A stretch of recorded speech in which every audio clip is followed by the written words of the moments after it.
What if I told you that the whole grand story of human history, all the empires, the revolutions, the big clashing ideas, what if that story had already reached its final chapter? That's the wild and super misunderstood idea that a political scientist named Francis Fukuyama dropped on the world back in 1992. Today, we're going to unpack what he really meant by the victory of one idea and the surprising, kind of dark warning that came along with it. So picture this. It's 1992. The Cold War has just ended. And this thinker looks around and basically says, that's it, folks. History is over. It was a bombshell of an idea that really defined the moment.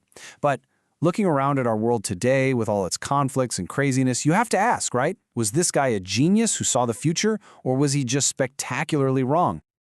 All right, to really get this, we have to jump in a time machine and go back to the early 90s. Just imagine it. The Berlin Wall is literally rubble. The Soviet Union is gone. The air was just thick with this feeling of optimism, like the huge, awful ideological battles of the 20th century were finally done. And it was right in the middle of all that hope that Fukuyama's big idea was born. Okay, first things first, let's clear up the number one misconception. When Fukuyama said the end of history, he did not mean that things would just stop happening. He wasn't saying, no more wars, no more news. Not at all. He was talking about something much, much bigger. The end of the argument about how we should govern ourselves. The end of the search for the best possible political system. Think of it like a big race. Humanity tried on all these different political systems. We tried monarchy, we tried fascism, we tried communism, and in his view, we finally crossed the finish line with liberal democracy. So again, he wasn't saying the world would be perfect or peaceful. He was just saying that the competition for a better idea was over. That's it. Fukuyama saw this whole thing as a kind of, an evolutionary process. For centuries, we were just experimenting. First, there were monarchies. Then in the 20th century, we had the terrible experiment of fascism, which rose and then crashed and burned. Then communism had its shot and collapsed.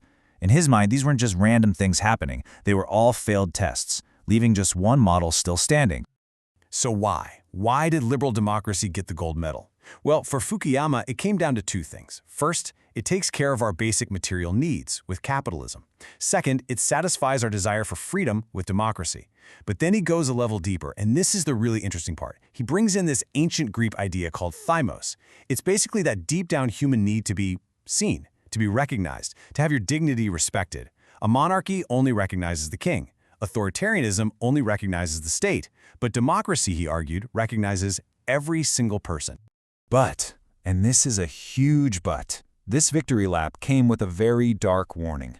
See, tucked away inside his triumphant idea was this deep anxiety about what this new world would actually do to us, to the human spirit.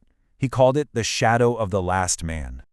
So yeah, on one hand, he's celebrating the end of these huge, bloody ideological wars. Awesome. But on the other hand, he's asking a pretty chilling question. What happens to human beings when the great battles are over? What do we become when there are no more dragons to slay? He actually borrowed this idea from the philosopher Nietzsche. The last man is the average citizen of this comfortable, stable, post-historical world. He's not oppressed, he's not hungry, he's safe. But that safety and comfort comes at a terrible price. He's lost his ambition, his ideals, his courage. All he cares about is his own security and his petty little pleasures. He's basically traded greatness for a life of spiritual emptiness. So you see, Fukuyama's idea is really two sides of the same coin.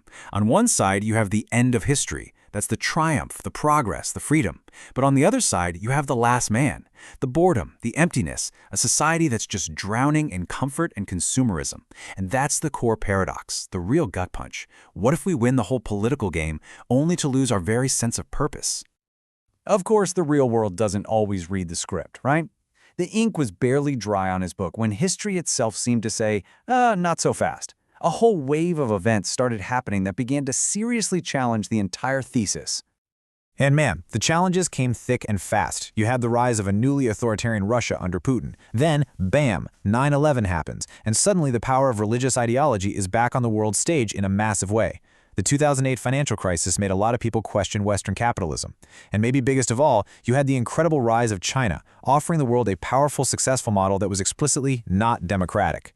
It really felt like history was back, and it was back with a vengeance. And the intellectual critiques were just as fierce.